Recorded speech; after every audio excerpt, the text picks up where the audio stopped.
What's going on, you guys? This James Polk.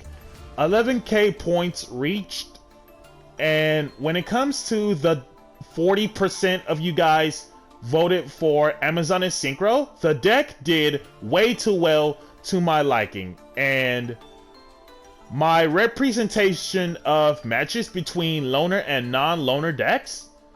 The non-loner decks will be Sword Soul, obviously.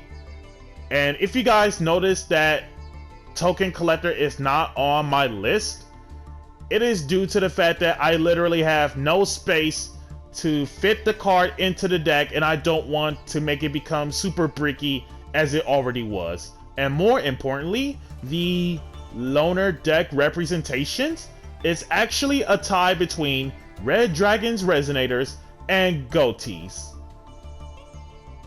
And before we get started on this profile, be sure to like, comment, subscribe, and share. And if you haven't already, smash the notification bell to keep yourself constantly updated. And with that being said, let us jump into the deck profile. And of course, 99% of the Yu-Gi-Oh! Universe do not know how Amazonists be working in terms of the Synchro version. Here's how it works for you guys. For the Amazoness monsters, 3 Princessa. This is the card you want to see the most. While she's on the field or graveyard, her name is Amazoness Queen. Upon normal or special, she is the Stratos of Amazoness spell traps from deck to hand, and her last effect is not once per turn. Upon declaring an attack, send 1 card you control or in your hand to the graveyard to special any Amazoness from the deck that isn't Princess in defense. 2 Baby Tigers. Anyone can play 1, 2, or 3. I find 3 to be way too bricky, but at the same time, in the Synchro format, I felt like, in my honest opinion, 2 is literally the right number for it. Between 1, 2, or 3 copies, so we can do some Synchro plays involving the Tigers, whether if it's Synchro for 5, Sync for 7, and so on. Amazoness Baby Tiger simply says, while it's on the field or graveyard, its name is Tiger, and then extra 100 attack for every Amazoness card in your graveyard, spell trap included. And if a Amazoness monster is normal or special while Baby Tiger is in the hand or graveyard, another copy included, it specials itself out.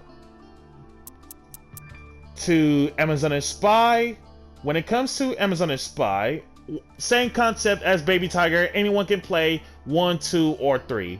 But in my honest opinion, I picked 2. I don't want to become super bricky as it already is. Reveal 1 other Amazoness monster in your hand, another copy of Spy included. Special out Spy, and then the special summon is once per turn this way, of course.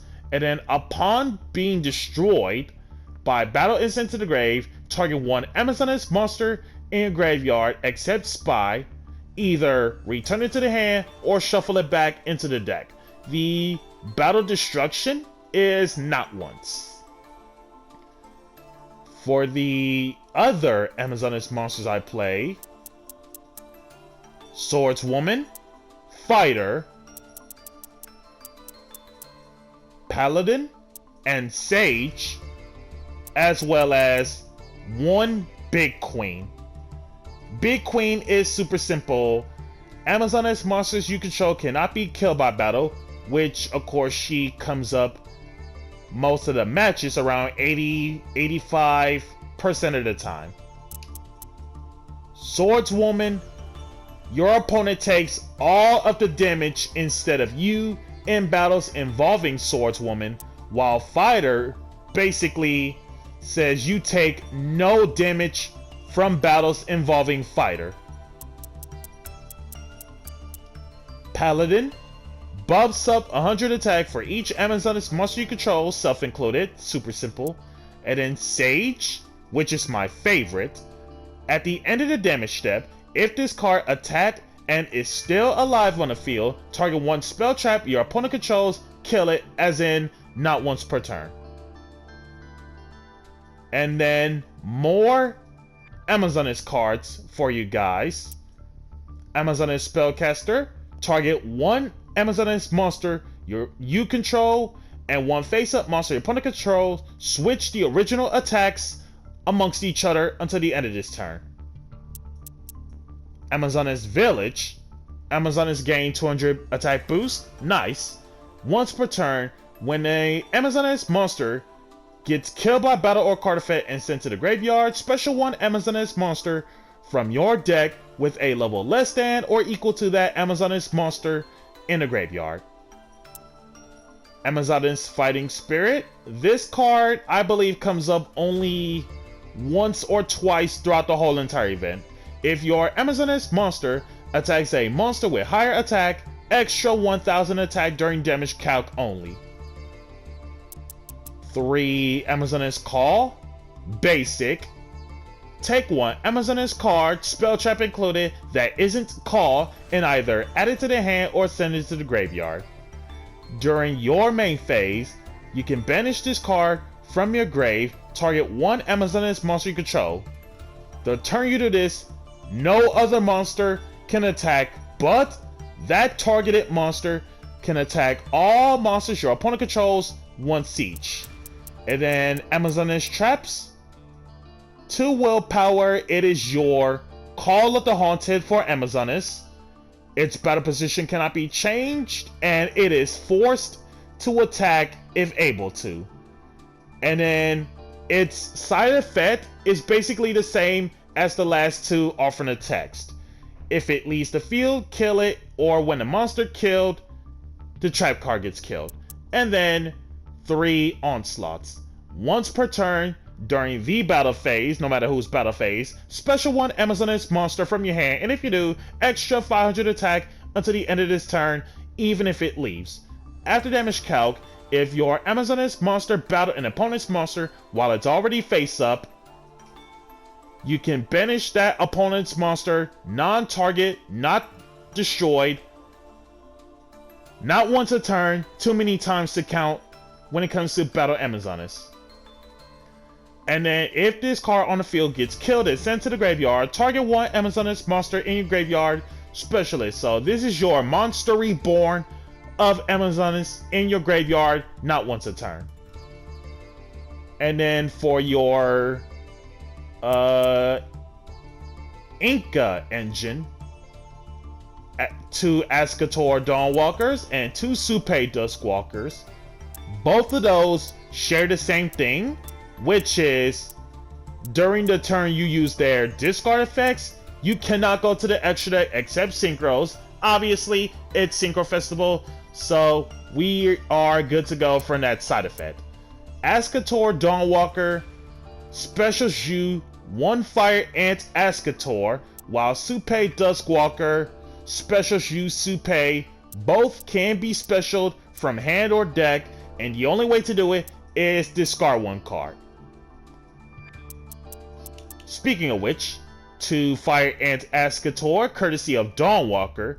When this card gets killed by battle and sent to the graveyard, target 1 level 5 monster in your graveyard, special it out, but effects are negated. Also, send it to the graveyard during the end phase of this turn. So basically, if you don't do anything to it mid-battle phase, it goes back to the graveyard the way it is now. And then 2 Supe.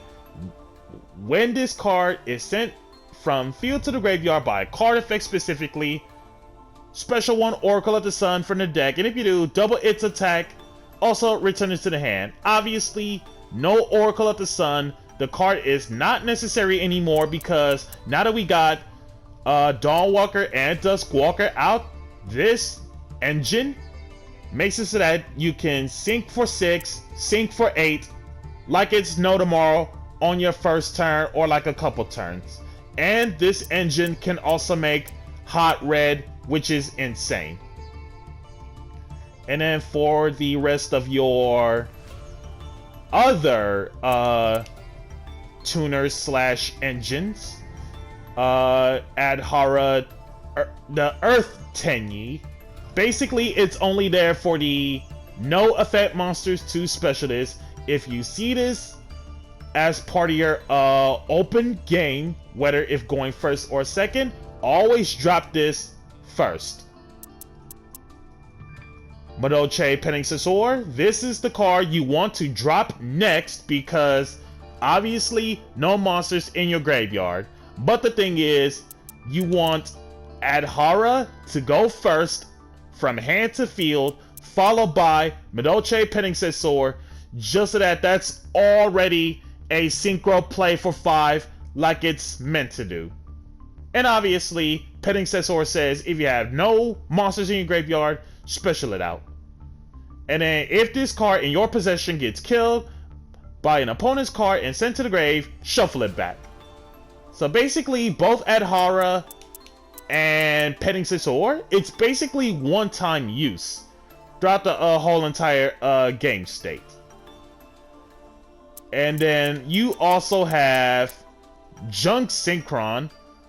Upon being normal summon, target 1 level 2 or lower monster in your graveyard, special it out. So your level 2 or lower targets that you want to use the most, that would be baby tigers. So as explained earlier, this leads you to sync for 5, sync for 7 if you happen to have 2 baby tigers on the field, which is insane. And your other targets for Junk Synchron are Adhara, 2 Supei, as well as the DD Crows. And speaking of DD Crows, 2 of them, along with Ghost Ogre, Ash, and Ghost Bell. Ghost Bell was a bit of a stretch throughout the whole entire event, to be quite honest, but at the same time, not realizing that the loner representation of Red Dragon Resonators came up the most, alongside with Goatee. Belle came up clutch when she needed the most against those Resonator loner decks. Ash, in terms of interruption, this comes up a whole lot. Obviously, best hand trap of the format. Ghost Ogre. Ogre is a bit of a stretch, but at the same time, resolving cards without effects is super insanity. And then 2 DD Crows, this was seen against Red Dragon Resonator loner decks the most, because once they go Red Rising Dragon, is usually either DD Crow, the Crimson Resonator, which happens around 90% of the time. Otherwise, if I don't see DD Crows in hand, Ghost Bell can back you up on that one. And then your other non-engine cards, Raigeki, Feather Duster, Monster Reborn, Rhoda, Double-Edged Sword, 1 double-edged sword at a time, extra 2000 attack, both players take any battle damage involved in it, and if you take 2000 or more damage, send it to the graveyard. So generally the idea is that this play never came up throughout the whole entire event, unless if you saw the one clip from Fusion Festival. I will be sure to leave a link down below so you can guys see it about how the play works. Double-edged sword, you rather use it on your opponent's monster so that they take double the damage, battle damage, in terms of Swordswoman. Otherwise, if you expect to have fighter on your side of the field and not Swordswoman, they take all the damage while you, as the controller of fighter, takes none. Either way, if you see both Swordswoman or fighter on a field, Double-Edged Sword will not go away to the graveyard because you never took any damage at all. Scapegoat. Scapegoat is meant for if you do not have any other plays to keep yourself going. Them being level 1, it's meant for Synchro for 5, Synchro for 7 at the very most. Sync for 5, Sync 6, Sync 7 at the highest. when it comes to the scapegoat shenanigans. And then extra deck, because we pretty much went through the whole entire main deck, so extra deck. X-Saber Wayne. For a weird reason, Wayne has not come up at all, but I decided to myself, you know what, I'll craft myself X-Saber Wayne in case of Synchro event comes up and Wayne comes up all glossed out, which is insane. So generic 5 that says first chance Wayne gets Synchro summoned, special 1 level 4 or lower, warrior from the hand. So basically that would be literally any Amazoness monster that isn't Big Queen or Junk Synchron, but you rather not special to Junk Synchron whenever you have too many options. Beast, Bark, the basics. Frozen Fitzgerald. If you're wondering how I can get out Frozen Fitzgerald, Dark Tuner, and a non-tuner beast to make it. That would be the likes of Junk Synchron, the Dark Tuner, and Baby Tiger, who is a beast. And 3 + 2 equals Frozen Fitzgerald. So when it comes to Frozen Fitzgerald, he is a ancient gear upon attacking, and when Frozen Fitzgerald gets killed by battle and sent to the graveyard, while you control no monsters at all, discard 1 card, special this card from your graveyard in face-up defense. Armades, this card comes up. Moondragon. Moondragon is super nice. Same goes for Sundragon. The Sun and Moon loops are not as valid as it used to anymore, since the complexion of the current game environment has changed. So basically the context is, if they get destroyed in any shape or form, or if they get sent to the graveyard, they basically loop each other. So Sundragon revives Moon if its other effect was used, which is if this card gets killed by battle and sent to the graveyard, destroy the monster that just killed it and burn your opponent based off from half the attack that it has. While Moondragon, on the other hand, is where if it's being targeted for an attack, gain life equal to half of the attacking monster's attack. And of course, if it gets killed, target and revive Sundragon. HTS Psyhemoth card is amazing. He is literally DD Warrior Lady of Synchros in case if you're having a tough time clearing out the biggest threats. Samurai Destroyer, this card comes up. So basically built-in Armades on steroids if it ever battles a monster, and on top of that, any monster that Samurai Destroyer battles, effects negated during the battle phase only. And then upon being destroyed by your opponent's card effect in terms of the possession, target 1 machine in your graveyard, self-included, or in most cases the next card we go to is Dawn Drakester. Special it out. And speaking of Dawn Drakester, this card did not come up at all, unfortunately, but it's only there for Spell Trap Negate, which is insane. He starts off at 2100 Pierce Battle Damage, which is pretty sweet, and then the FA Spell Trap effect is irrelevant, and then its other effect is when your opponent activates a Spell Trap card or Spell Trap effect, reduce the levels to 2, and if you do, negate and destroy it. Colossal Fighter, this card did not come up at all, but there are better 8s than Colossal Fighter, but at the same time, Colossal Fighter is meant to push for damage. So obviously, extra 100 attack for each warrior, and then upon being destroyed by battle, target and revive literally any warrior from either graveyard, self included. Stardust did not come up at all. Draco Berserker of the Tenyi, best level 8 Synchro in the game offensively. So that way you want to not only push for damage, but spot removal cards in terms of non-targeting, non-destroying is amazing.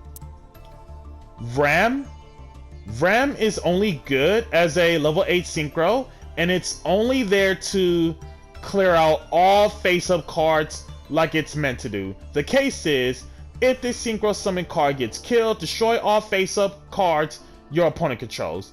And then Hot Red Dragon Archerine Abyss. This is the best Synchro in the extra deck out of all Synchros. No questions asked, because this Synchro comes up literally 99% of the time.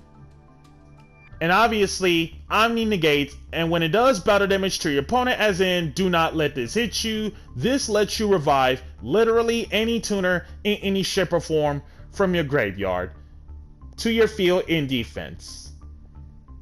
And with that being said, this is James Polk on this unique Amazoness Synchro deck profile for you guys. So once again, be sure to like, comment, subscribe, and share. And if you haven't already, smash the notification bell to keep yourself constantly updated. And we'll catch you guys next time.